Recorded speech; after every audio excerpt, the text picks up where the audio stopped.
Assalamualaikum dan salam sejahtera. Okay, nama saya Wusni Mariani binti Abdul Wahab daripada OUM Alustar.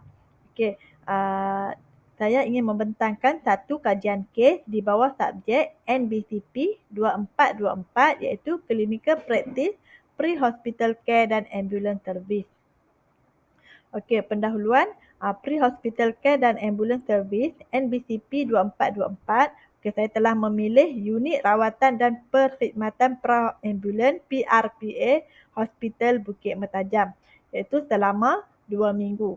Okey, sepanjang berada di Hospital Bukit Mertajam selama 2 minggu, saya telah memilih satu kes pilihan iaitu fraktur terbuka femur akibat daripada kemalangan kenderaan bermotor ataupun lebih dikenali sebagai MVA.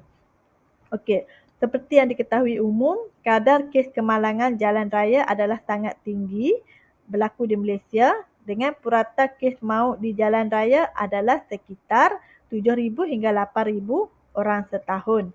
Okey, definisi untuk kemalangan kenderaan bermotor ialah kejadian di mana berlaku perlanggaran sama ada antara dua atau lebih kenderaan iaitu melibatkan kenderaan dan kereta api, kenderaan dan penunggang basikal, kenderaan dan juga pejalan kaki ataupun kenderaan dan haiwan serta kenderaan dan objek tetap seperti jambatan, bangunan, pokok dan juga lain-lain.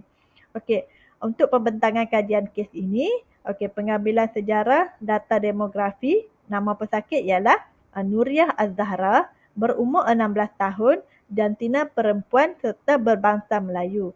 Okey, pesakit tinggal di Macang Bubuk, Pulau Pinang. Okey, pesakit merupakan seorang pelajar. Okey, pada tarikh 10 hari bulan 11 kami telah menerima 10 hari bulan 12 kami telah menerima satu panggilan daripada MECC bahawa terdapat satu kes kemalangan jalan raya berlaku di hadapan gereja St. Anne. Okey, saya bersama pasukan BM7 pra-hospital yang bertugas pada hari tersebut telah bergerak ke lokasi dengan kelengkapan yang mencukupi. Okey, setibanya di tempat kejadian, terdapat seorang remaja perempuan berbangsa Melayu berumur dalam lingkungan belasan tahun telah terbaring di tepi jalan. Okey, menurut mangsa di tempat kejadian, menurut saksi di tempat kejadian, mangsa telah terlibat dalam kemalangan motosikal dan kereta di mana pesakit merupakan seorang penunggang motosikal. Okey, aduan utama yang diadu oleh pesakit ialah pesakit mengadu mengalami sakit yang teruk pada bahagian kirinya serta keseluruhan badan. Okey, sejarah penyakit terkini ataupun mechanism of injury, kami mendapat maklumat tersebut daripada pesakit dan juga saksi di tempat kejadian di mana pesakit adalah penunggang motosikal dan telah menunggangnya seorang diri. Okey, motosikal yang dinaiki pesakit telah bertembung dengan sebuah kereta Honda yang datang dari arah bertentangan. Okey, ketika pesakit cuba ingin memotor kenderaan yang lain yang kebetulan berada di hadapannya itu. Okey, pesakit telah dikatakan gagal untuk mengawal motosikalnya lalu telah melanggar kereta tersebut.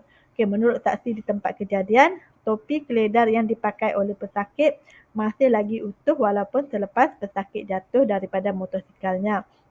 Okey, pesakit juga tidak mengalami loss of consciousness ataupun retrograde amnesia selepas jatuh daripada motosikalnya. Okey, pesakit tidak mempunyai sebarang sejarah perubatan atau pembedahan yang lalu. Okey, untuk sejarah keluarga, pesakit telah tinggal bersama ibu dan bapanya di mana ibu dan bapanya masih hidup dan tidak mempunyai sebarang penyakit perubatan ataupun pembedahan. Okey, pesakit juga merupakan anak kedua daripada 3 orang adik-beradik di mana kesemua adik-beradiknya masih hidup dan tidak mengalami sebarang penyakit kronik. Okey, untuk sejarah sosial, pesakit masih bujang dan tinggal bersama keluarganya di Macang Bubuk. Okey, pesakit merupakan pelajar sekolah menengah kebangsaan Bukit Mertajam. Okey, pesakit juga tidak pernah merokok ataupun mengambil alkohol. Okey, pesakit tidak mempunyai hubungan yang rapat dengan kes pesakit COVID-19 ataupun tiada sejarah perjalanan ke luar negara ataupun ke kawasan zon merah dalam tempoh 14 hari yang lalu. Okey, pesakit juga telah lengkap menerima vaksinasi COVID-19 jenis Pfizer. Okey, pesakit juga tidak mengalami alahan ubat atau makanan setakat yang diketahui. Okey, sejarah obstetrik dan ginekologi ataupun ONG. Okey, pesakit menaki pada umur 12 tahun. Okey, tempoh menses terakhir pesakit ialah pada 28 November 2021. Okey, hasil penilaian pesakit telah terbaring lemah di tepi jalan. Okey, pesakit sedar dan bernafas tetapi berada dalam keadaan kesakitan. Okey, perhidratan pesakit masih baik. Pesakit ping dan tiada berlaku cyanosis. Okey, untuk mengenal pasti keadaan pesakit, kami telah menggunakan kaedah primary survey. Okey, primary survey ini menggunakan akronim DRABCDE. D for danger, R for response, A for airway, B for breathing, C for circulation, D for disability dan E for exposure. Okey, untuk akronim yang pertama iaitu danger. Okey, danger iaitu bahaya. Danger kita boleh lihat daripada 3 aspek, sama ada danger kepada pesakit, danger kepada responder ataupun danger kepada persekitaran. Okey, untuk pesakit kita perlu memastikan pesakit diletakkan jauh daripada bahaya. Untuk responder, pastikan pesakit memakai full PPE untuk mengelakkan daripada bahaya yang tidak diizini.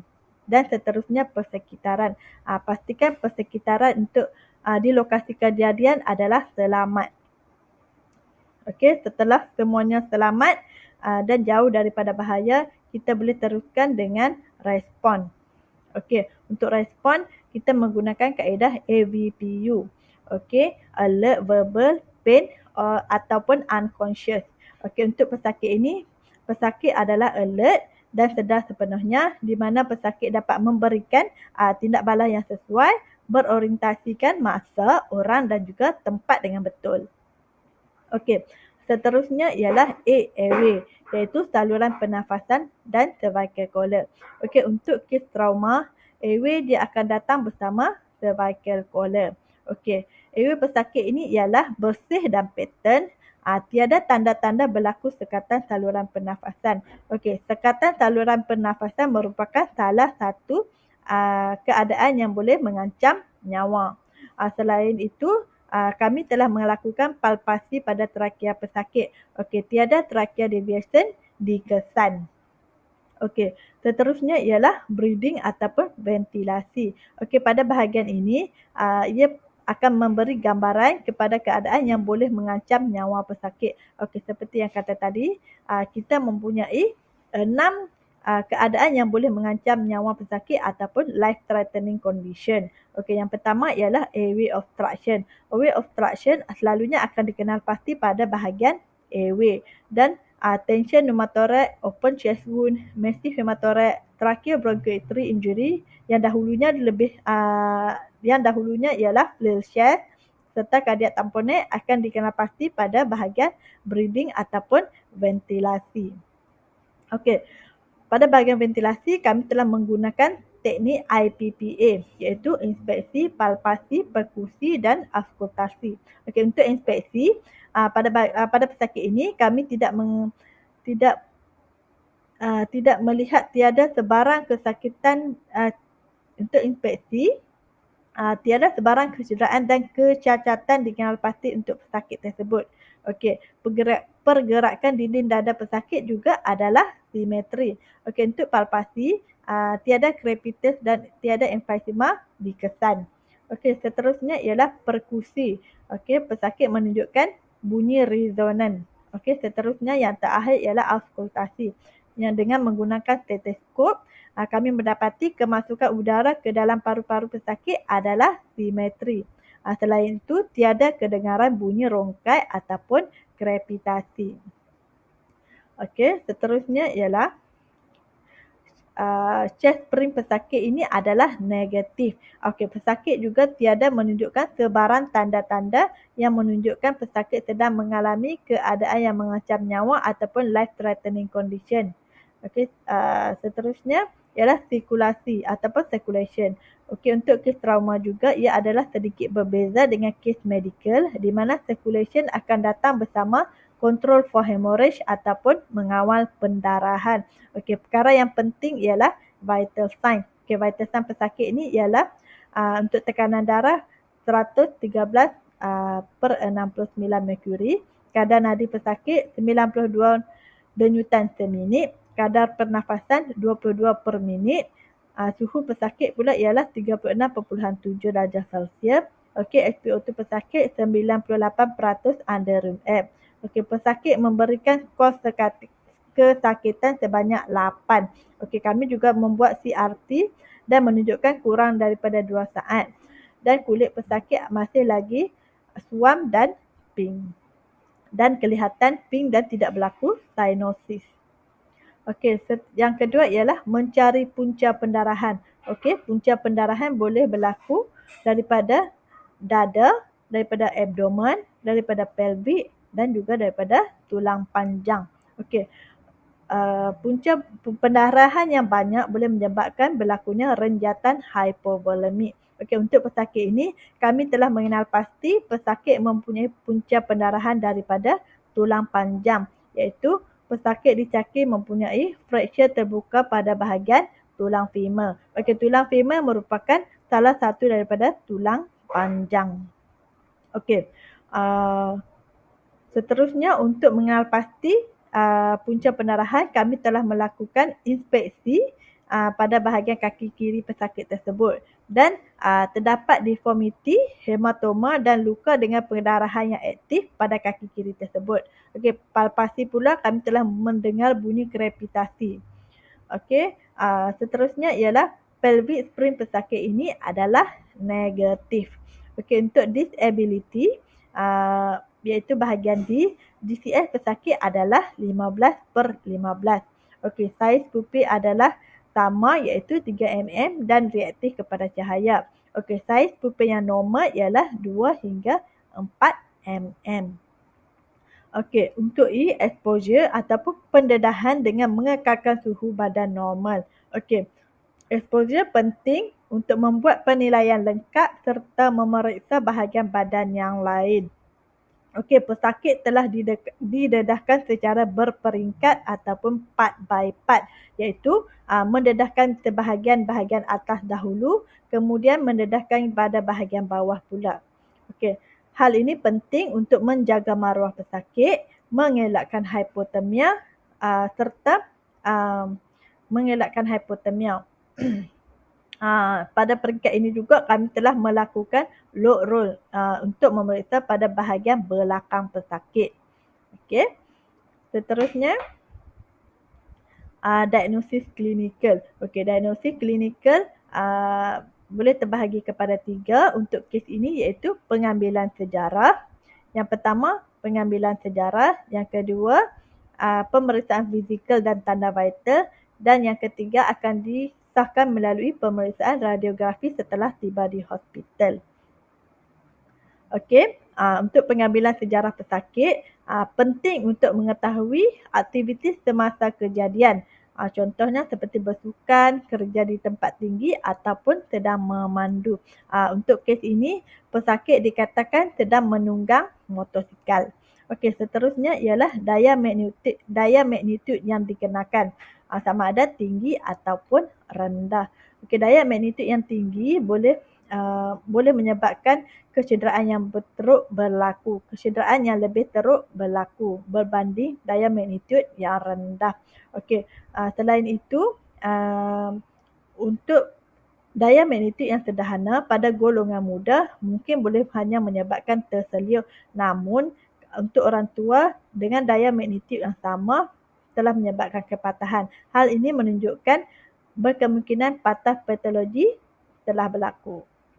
Okey, selain itu, lokasi dan keupayaan tampung berat badan juga adalah penting, di mana sekiranya pesakit tidak mampu ataupun tidak berupaya untuk menampung berat badan, berkemungkinan pesakit sedang mengalami fraktur femur ataupun tibia.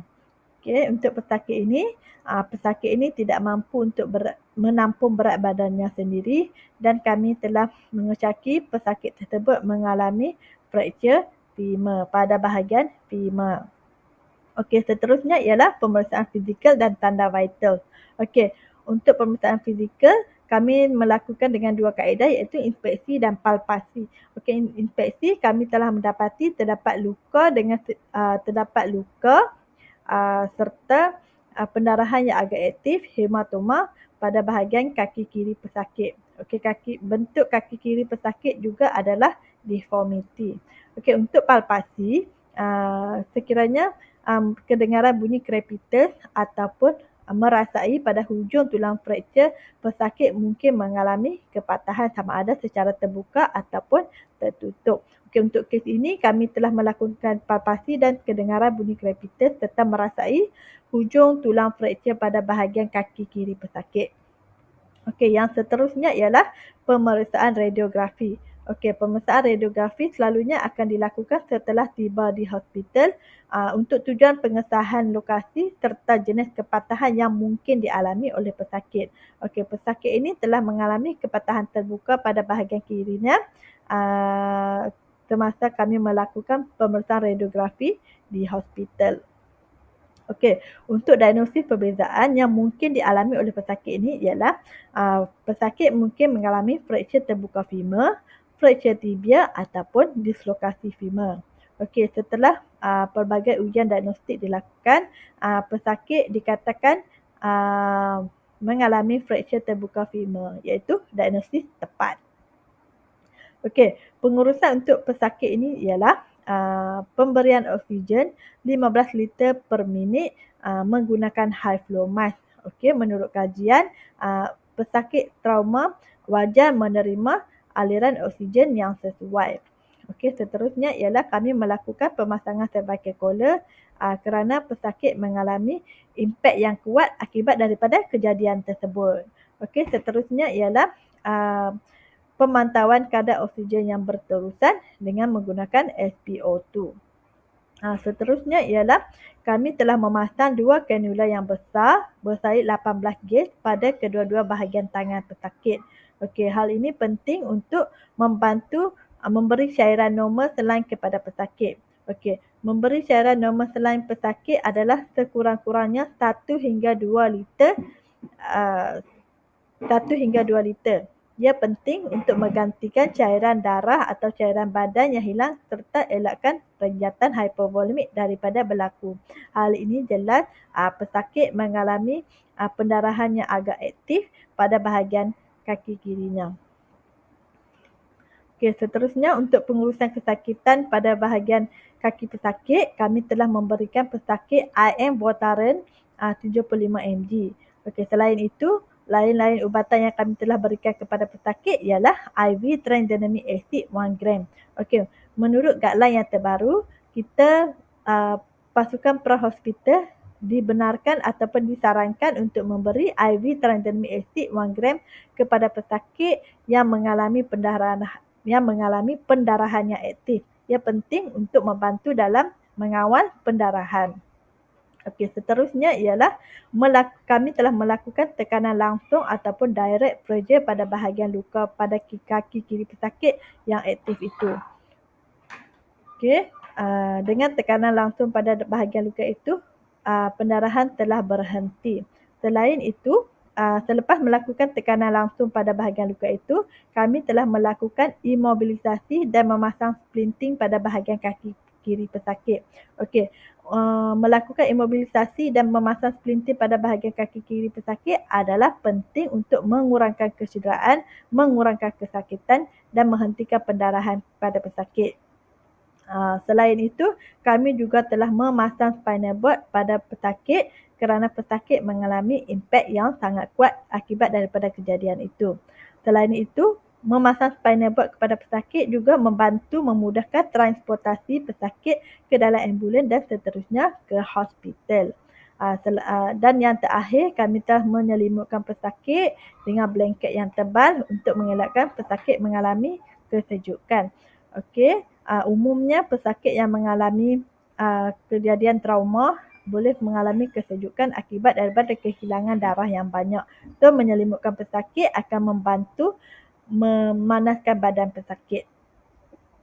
Okey, kesimpulannya, pesakit telah dibawa ke Hospital Seberang Jaya kerana jarak yang lebih dekat dan mempunyai kemudahan kepakaran ortopedik. Okey, di sini Hospital Bukit Mertajam merupakan hospital distrik dan tidak mempunyai kemudahan kepakaran ortopedik. So, di sini adalah wajar untuk kami membawa pesakit ke Hospital Seberang Jaya. Okey, pasukan kami telah melaporkan kepada BAS iaitu MECC tentang keadaan pesakit, rawatan yang telah diberikan, triaging pesakit di zon kuning dan ETA untuk tiba di Hospital Seberang Jaya. Okey, di sini penting untuk setiap responder perlu mempunyai kemahiran dalam mengenal pasti dan memberikan rawatan dengan segera mengikut garis panduan yang telah ditetapkan supaya kita dapat bantu mengurangkan kadar mortaliti dan morbiditi pesakit. Okey, sekian. Terima kasih.